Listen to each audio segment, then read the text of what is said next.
Hello, my name is Richard Thaler. I'm a professor of economics at the University of Chicago Booth School of Business. My wife, France Leclerc, and I got to know John Wood back in 2008 when he gave a talk at a neighbor's home about his then new venture, Room to Read. At that time, France was also a professor at Booth. After hearing John's talk, France remarked she'd never seen a pitch for a charitable endeavor quite like it.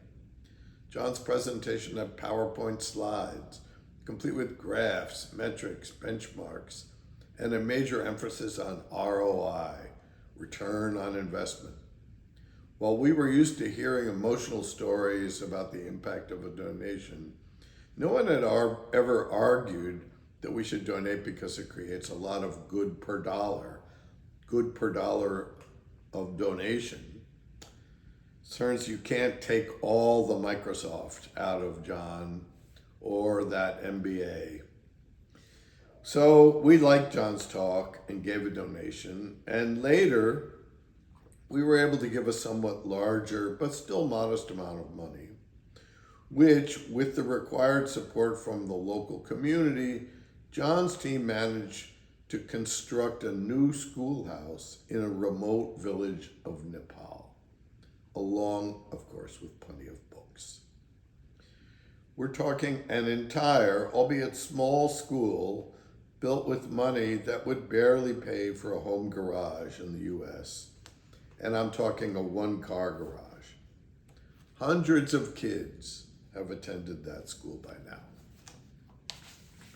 As an aside, I should tell you something about France, who has since left academia to pursue other activities that combine travel and photography in remote parts of the world.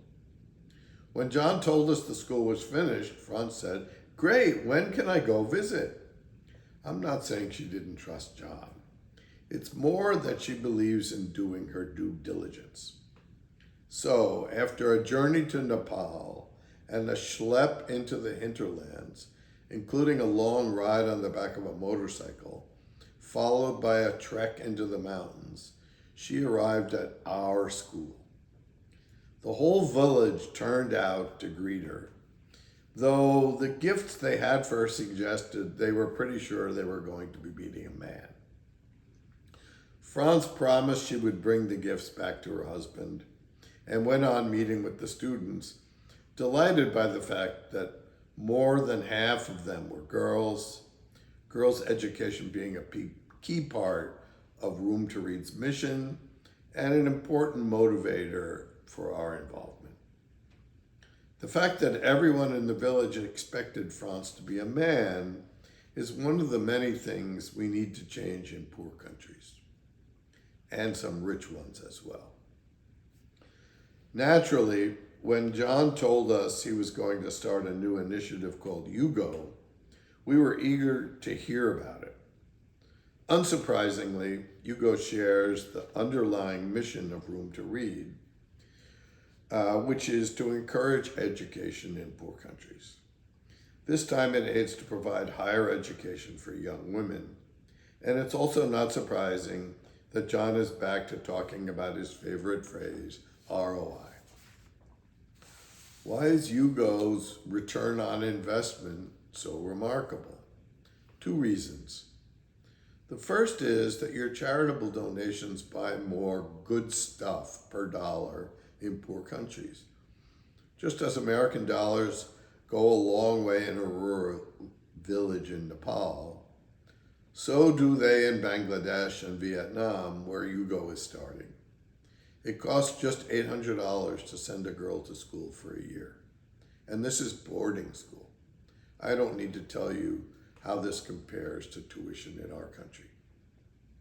A second principle is that education is an investment that pays off in two ways, not just to the person who gets the degree, but also to that person's family and community.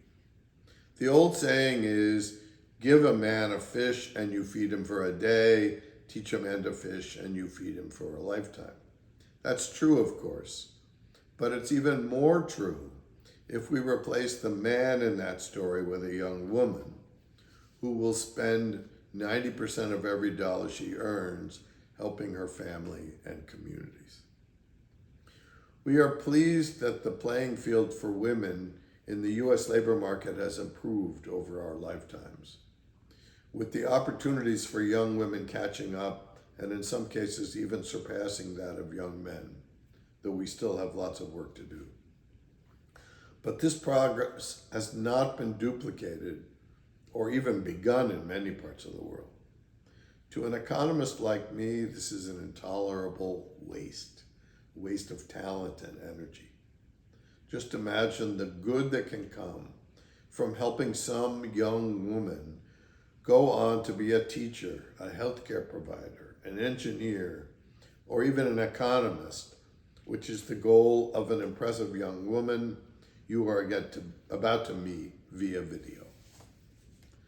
France and I have found this opportunity compelling, so we have pledged to sponsor 25 Hugo Scholars for the next 5 years.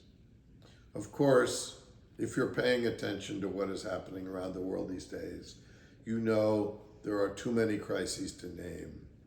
Though we do our best to help, we don't have the personal means to end wars or stop famines or any of the other horrible things going on. So how do we best help? We find that our gift to Hugo feels concrete. Here are 25 girls for whom we know their lives will dramatically improve and will also help their families and communities. Gifts of 1, 10, or 50 girls can accumulate toward what John is calling his 20-year big, hairy, audacious goal of helping 100,000 young women graduate from university in 20 years.